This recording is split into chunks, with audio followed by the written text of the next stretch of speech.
Uma das maiores bandas de rock do Brasil foi com certeza a Legião Urbana. Formada nos anos 80 por Renato Russo, Marcelo Bonfá e Dado Villa-Lobos, a Legião conseguiu um feito para poucas: manter a longevidade sem se submeter aos padrões do mercado, alcançando um enorme sucesso de crítica e público. Então conheça hoje a história e algumas curiosidades da banda. Mas antes, como já é de costume, seja muito bem-vindo ao canal Rock na Veia. Eu sou o Lucas e se você é novo por aqui, já se inscreve no canal para não perder nossos novos vídeos. E se vocês estão curtindo o conteúdo e querem mais desses conteúdos assim aqui no canal, deixa sua sugestão lá nos comentários e também deixe seu like aqui no vídeo.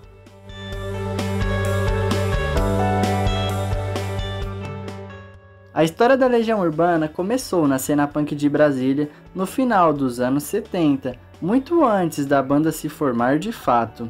O Renato Russo conheceu o André Pretorius, que mais tarde integraria a Plebe Rude, e juntos eles formaram a banda Aborto Elétrico. O Felemos, integrante do Capital Inicial, e Ico Ouro Preto também faziam parte da banda, que durou bem pouco devido aos inúmeros desentendimentos entre o Renato Russo e o próprio Felemos. Bom, com isso o Renato passou a tocar sozinho no formato voz e violão, e músicas como Eduardo e Mônica e Faroeste Caboclo, por exemplo, são todas dessa fase.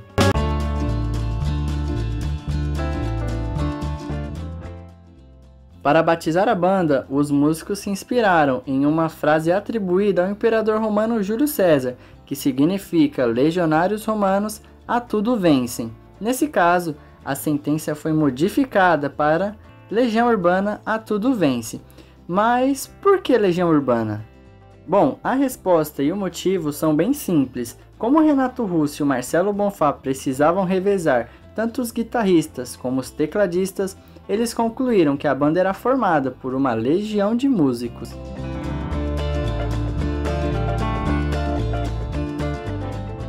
Por incrível que pareça, o primeiro show da Legião Urbana foi em Minas Gerais. A banda se apresentou no festival Rock no Parque, ocorrido na cidade de Patos de Minas, em 1982, com a sua primeira formação. Essa formação contava com o Renato Russo no vocal e no baixo, o Marcelo Bonfá na bateria, o Paulo Paulista nos teclados e o Eduardo Paraná na guitarra. Logo após o show, o Paulo Paulista e o Eduardo Paraná deixaram o grupo. O Paraná foi substituído por Ico Ouro Preto, que não se adaptou bem à banda e logo foi substituído por Dado Villa-Lobos. Enfim, a Legião Urbana assumiu a sua formação clássica, com Renato, Bonfá e o Dado. Já um pouco antes das gravações do primeiro álbum, o baixista Renato Rocha entrou para a banda. Ele foi chamado para assumir o baixo após uma tentativa de suicídio do Renato Russo, que o deixou com o pulso esquerdo temporariamente incapacitado. No início dos anos 80, outra banda fazia sucesso na cena de Brasília. Eram os Paralamas do Sucesso, cujos integrantes mantinham amizade com os caras do Legião Urbana. Por exemplo, o baixista Bi Ribeiro havia estudado inglês com o Renato, mas foi o Herbert Viana que apresentou uma fita demo com as gravações de Renato Russo à gravadora EMI.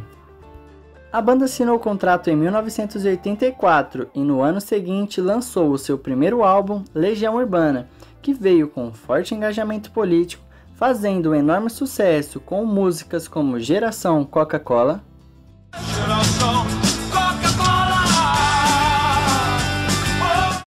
Ainda é Cedo,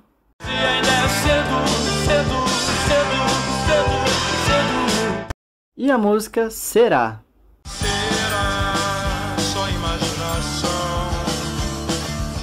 No segundo disco, os caras encontraram aquele que seria seu estilo definitivo, que era uma mistura do hardcore com o pop rock e o folk, recheado de letras líricas e com profundidade política.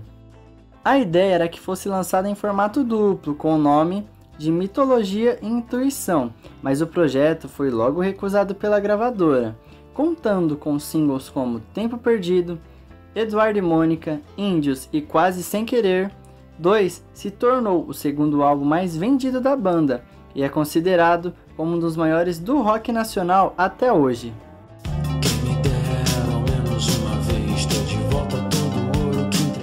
Como a banda não parava de crescer, a gravadora passou a pressioná-la para o lançamento de um novo disco, e assim surgiu Que País é Este, 1978/1987, com hits Que País é Este, escrito quando Renato Russo tinha apenas 18 anos, e também a música Faroeste Caboclo.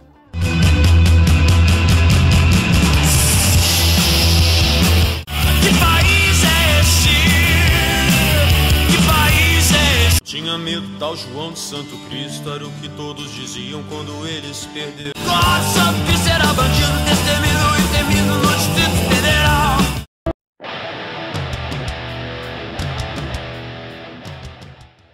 Com o sucesso da banda em 1987 em alta, foi marcado um grande show no estádio Mané Garrincha, em Brasília, com 50 mil ingressos vendidos, e o que era para ser uma celebração acabou em tragédia. Falhas na organização levaram o show a começar com mais de 1 hora de atraso, causando um grande tumulto no público.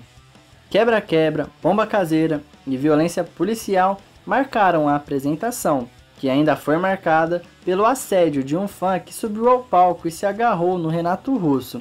O vocalista, por sua vez, também reclamou e disse que não tinha ido lá para fazer show para animais. Para vocês terem uma ideia do que aconteceu, a confusão terminou com 63 pessoas presas e mais de 200 feridas, e uma onda de ódio se juntou à Legião Urbana. Depois disso, o baixista Renato Rocha deixou a banda, que quase encerrou as suas atividades.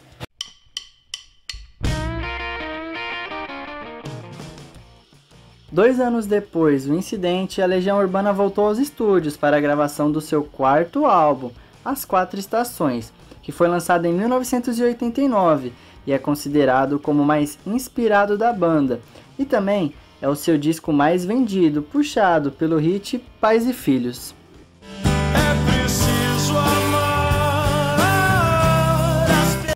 Outra canção que chamou bastante atenção foi Meninos e Meninas, na qual Renato Russo indicava ser bissexual. E no ano seguinte, o vocalista assumiu sua homossexualidade. Bom, isso marcou o início de um período turbulento para a Legião.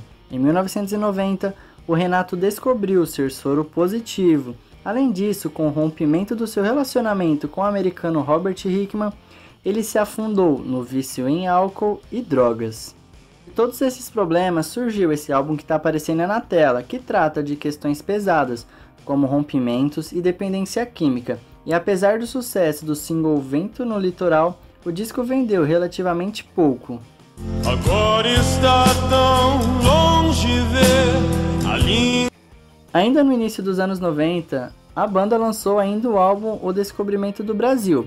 Foi também nessa época que o Renato Russo lançou seu primeiro disco solo, todo em inglês. Já em 95 aconteceu na cidade de Santos, em São Paulo, a última apresentação da banda em sua formação clássica, e no ano seguinte foi lançado A Tempestade ou O Livro dos Dias, o álbum final da banda. Bem melancólico, o disco traz algumas canções que sugerem uma despedida, como os versos de música ambiente que dizem: quando eu for embora, não chore por mim. E quando eu for embora, não chore por... 21 dias após o lançamento, Renato Russo faleceu por complicações da AIDS no Rio de Janeiro, e a banda encerrou suas atividades 11 dias após a morte do Renato Russo, vindo a lançar ainda 3 álbuns póstumos, que são esses 3 que estão aparecendo aí na tela.